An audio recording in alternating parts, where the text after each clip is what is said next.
Saya Ira Ovita, calon guru penggerak angkatan 10 dari SD Negeri 001 Bagan Kota, Kabupaten Rokan Hilir, Provinsi Riau. Assalamualaikum warahmatullahi wabarakatuh. Perkenalkan, saya Yanti, rekan sejawat Bu Ira, mengajar di kelas 5B dari SD Negeri 001 Bagan Kota, Kabupaten Rokan Hilir. Assalamualaikum Bu Yanti, bagaimana kabarnya hari ini? Alhamdulillah Bu Ira. Bu Yanti, hari ini kita akan melakukan percakapan pra-supervisi seperti yang kita sepakati sebelumnya ya. Nanti kalau saya akan melakukan supervisi di mana saya akan mengamati proses pembelajaran yang Bu Yanti lakukan di dalam kelas. Nah, adapun tujuan dilakukannya supervisi ini untuk mengetahui dan juga mengevaluasi jalannya proses pembelajaran yang Bu Yanti lakukan di kelas ya. Kenapa hari ini kita melakukan percakapan pra-supervisi? Tujuannya adalah sebagai persiapan awal sebelum nanti Bu Yanti melakukan kegiatan pembelajaran agar siap dan juga lebih percaya diri sehingga nanti akan lebih siap dalam memberikan pembelajaran yang terbaik bagi murid. Begitu Bu Yanti ya? Iya, baik Bu Ira.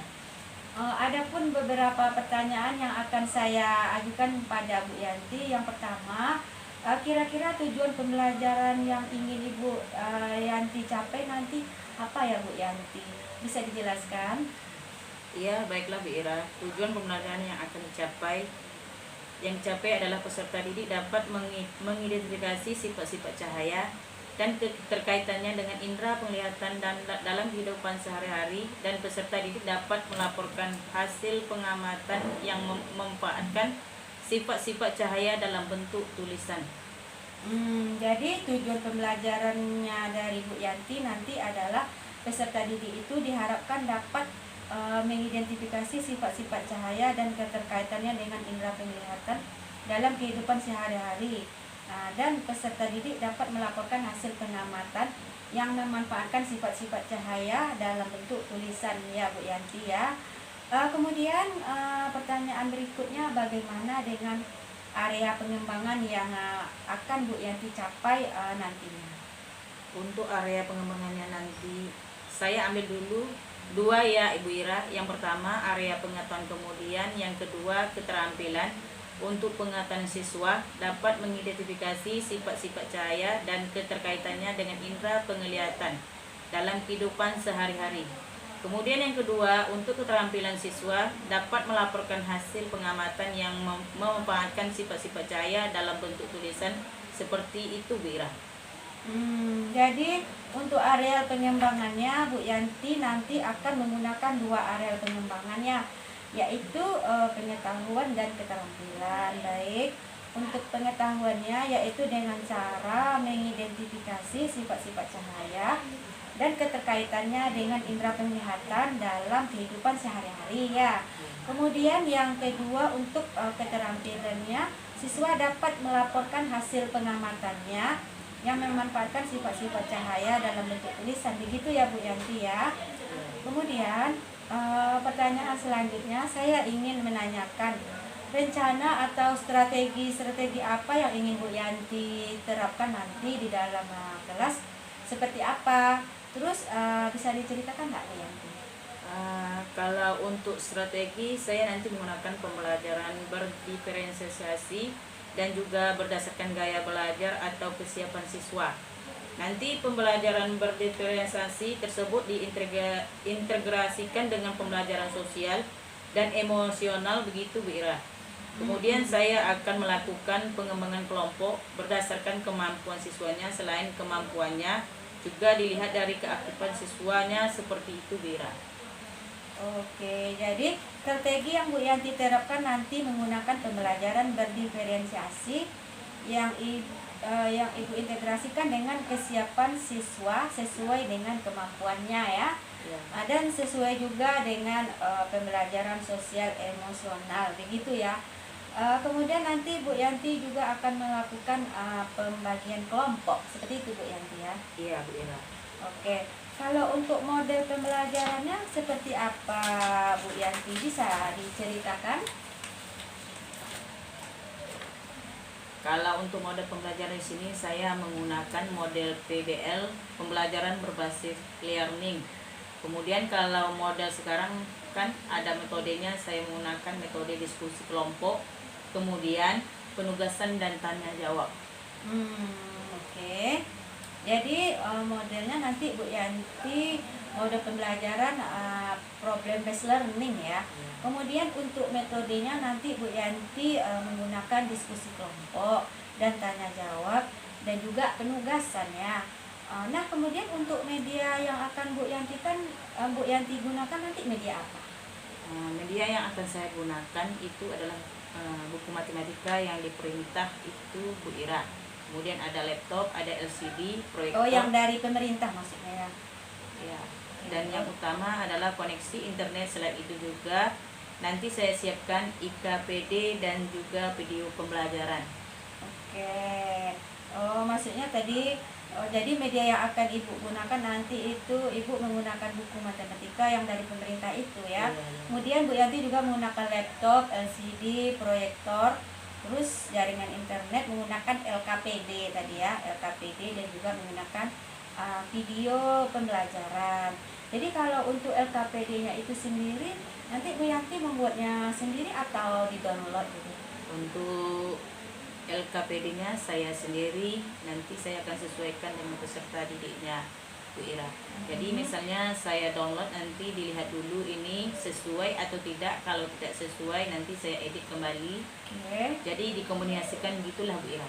Oh, jadi nanti untuk LKPD-nya Bu Yanti akan mengkombinasikan antara dari hasil download ya, dan juga disesuaikan dengan siswanya begitu Bu Yanti ya. Kemudian untuk pelaksanaannya kira-kira kapan Bu Yanti akan melakukan pembelajaran tersebut dan pada hari apa? Kalau untuk pelaksanaannya kebetulan untuk jadwal matematika itu hari Jumat Bu. Jam pertama sekitar tanggal 26 Juli. Oke.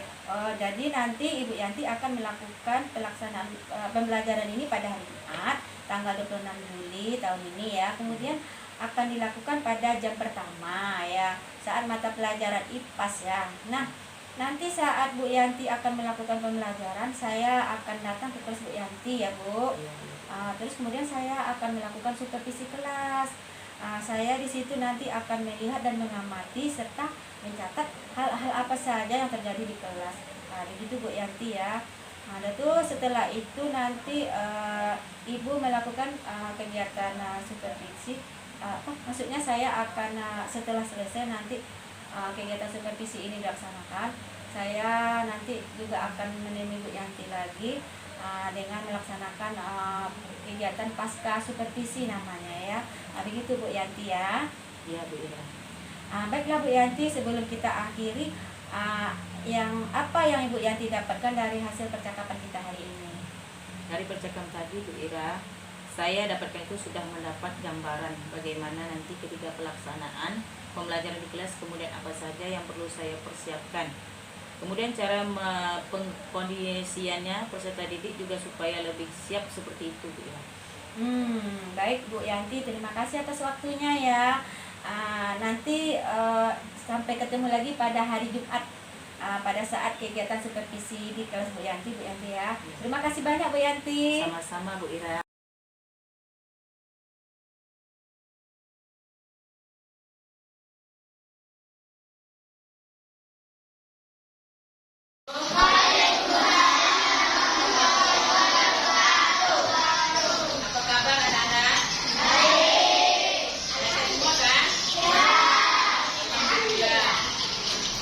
Untuk memulai pelajaran, marilah kita berdoa dulu. Untuk berdoa, tolong satu orang memimpin doa berdoanya. Siapa? Jindo. Silakan Jindo.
Jika tidak ada cahaya, kita tidak akan bisa maupun siang. Yang juga kalau tidak ada matahari, kita tidak akan bisa.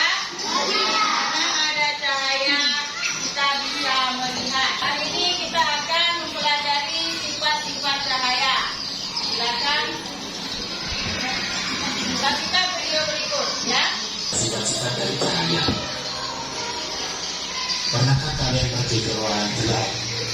Saat berada di kondisi gelap, bisakah kalian melihat benda-benda di sekitar? Lalu bagaimana yang terjadi saat ruangan tersebut terang?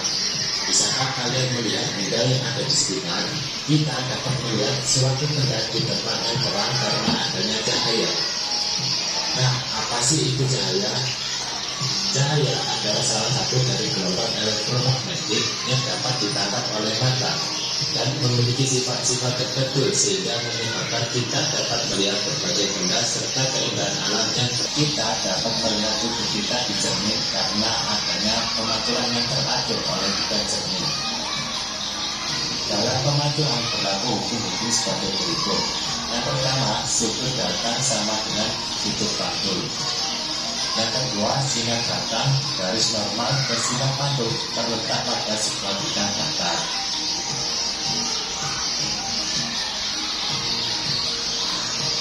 Sifat cahaya yang keempat adalah cahaya dapat dibiaskan. Pembiasan juga dikatakan pembelokan. Pembiasan cahaya terjadi. Di sini ada, kalian perhatikan gambar orang yang ada di sini. Ini sedang apa orangnya? Ya, letakkan sini, sedang bekerja apa nih? Sini letakkan sini. Ini sifatnya, sifat cahaya itu termasuk sifat cahaya apa? Gambar apa? Dan seterusnya nanti. Sifatnya di sebelah sampingnya ya. Nah, untuk yang kedua, kalian cocokkan di sini berdasarkan ada di sini ya. Ini termasuk sifatnya yang mana nih? Kalian gabung, kalian hubungkan, ya? Udah paham? Nah, tolong kerjakan sekarang.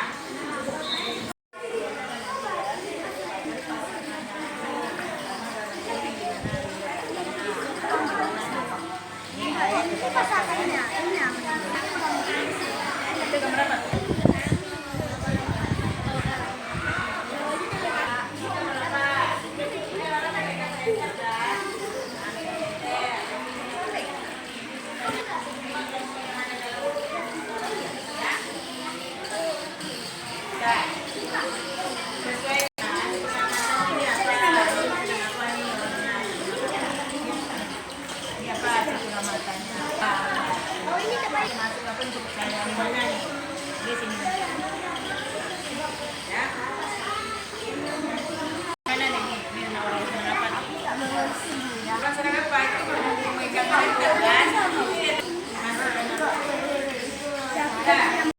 Kalau menghentikan stop di sini, nanti lanjut stop lanjut lagi. Iya iya. Kita presentasikan dari tugas yang kita edukasikan. Untuk itu kelompok ini yang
Assalamualaikum Bu Yanti, bagaimana kabarnya hari ini? Alhamdulillah baik Bu Ira. Gimana nih Bu Yanti kabarnya setelah melakukan supervisi kemarin? Alhamdulillah lancar dan semuanya sesuai dengan yang diharapkan Bu Ira. Baik Bu Yanti, setelah melaksanakan supervisi saya akan memberikan beberapa pertanyaan kepada Bu Yanti terkait dengan jalannya proses supervisi di kelas ya Bu Yanti ya. Pada saat Bu Yanti melakukan pembelajaran di kelas, nah itu tujuan dari diadakannya supervisi ini adalah untuk mengevaluasi sejauh mana proses pembelajaran sudah Bu Yanti lakukan di kelas itu, apakah sudah berjalan dengan baik atau belum. Berikut saya ajukan beberapa pertanyaan untuk Bu Yanti, boleh Bu Yanti ya? Ya silakan Bu Ira. Oke. Yang pertama Bu Yanti, ada bagaimana perasaan Bu Yanti terkait dengan jalannya supervisi yang sudah dilaksanakan itu? Ya baiklah, untuk perasaan saya ya agak tegang ya Bu Ira, karena sebelumnya terbiasa, tetapi untuk yang jalan kegiatannya alhamdulillah berjalan dengan lancar. Oke, jadi alhamdulillah ya berjalan dengan lancar ya. Kemudian untuk pelaksanaan supervisi kelasnya itu sudah berjalan dengan lancar. Terus area pengembangan yang kemarin itu yang sudah Ibu rencanakan itu Ibu melakukannya di dalam kelas seperti apa langkah-langkahnya, atau tahapan yang Ibu lakukan di dalam kelas itu seperti apa begitu? Kalau untuk tahapannya saya membuat perangkat pembelajaran. Oke. Untuk area pengembangan yang saya laksanakan itu ada dua. Pertama pengembangan pengetahuan dan keterampilan. Nah untuk yang pengetahuan tadi peserta didik sudah mampu mengidentifikasi sifat-sifat cahaya dan keterkaitannya dengan area indera penglihatan dalam kehidupan sehari-hari. Oke, jadi Kemudian yang kedua, untuk keterampilan siswa dapat melaporkan hasil pengamatan yang memanfaatkan sifat-sifat cahaya dalam bentuk tulisan. Oke, jadi untuk pengetahuan siswanya mulai mengidentifikasi sifat-sifat cahaya dan keterkaitannya dengan indera penglihatan dalam kehidupan sehari-hari ya. Kemudian untuk keterampilannya siswa dapat melaporkan hasil pengamatan yang memanfaatkan sifat-sifat cahaya dalam bentuk tulisan. Oke, pada saat pelaksanaan tersebut, apakah Bu Yanti menemukan kendala-kendala atau kekurangan dalam proses pembelajaran? Kalau untuk kendala, tadi ada beberapa peserta didik yang kurang memperhatikan atau kurang aktif, hanya mengandalkan temannya saja. Oh, kurang aktif ya, atau hanya mengandalkan temannya saja. Baik. Kira-kira menurut Bu Yanti mengapa hal itu bisa terjadi? Mungkin kendalanya ketika pembagian kelompok seharusnya itu dibagi berdasarkan gaya belajarnya. Oke. Tadi mungkin pembagiannya terlalu banyak ataupun belum sesuai dengan gaya belajarnya. Harusnya dikelompokkan atas 3, yaitu secara kinestetik, audio, dan visual. Saya akan membagi sesuai dengan gaya belajar mereka, sehingga dalam satu kelompok itu tidak terlalu banyak, bisa seperti anak-anak bisa lebih fokus dan dalam memahami materi mereka jadi lebih nyaman untuk melaksanakan pembelajarannya. Oke, berarti itu langkah ke depannya ya. Jadi rencananya nanti Bu Yanti akan membagi siswa tersebut berdasarkan gaya belajarnya ya, disesuaikan dengan kenyamanan mereka. Terus disesuaikan juga dengan gaya belajar mereka masing-masing, dengan gaya belajar kinestetik, audio, dan visual seperti itu Bu ya. Mudah-mudahan apa yang Bu Yanti rencanakan ke depannya itu dapat terrealisasi ya Bu ya. Kemudian juga proses belajarnya menjadi lebih baik lagi dari yang sebelum-sebelumnya. Nah, saya tunggu ya Bu Yanti cerita-cerita selanjutnya, apakah berjalan baik atau gimana ya. Kemudian kira-kira kapan nih Bu Yanti akan menerapkan dari rencana yang Bu Yanti sampaikan tadi? Insyaallah secepatnya saya akan lakukan Bu. Oke, baik Bu Yanti, terima kasih ya sudah meluangkan waktunya untuk melakukan kegiatan pasca supervisi ini. Mudah-mudahan nanti rencana Ibu akan berjalan dengan baik dan lancar. Nanti saya siap kok menerima cerita-cerita dari Bu Yanti. Terima kasih banyak Bu Yanti atas waktunya ya. Sama-sama. Ya, sama-sama Bu.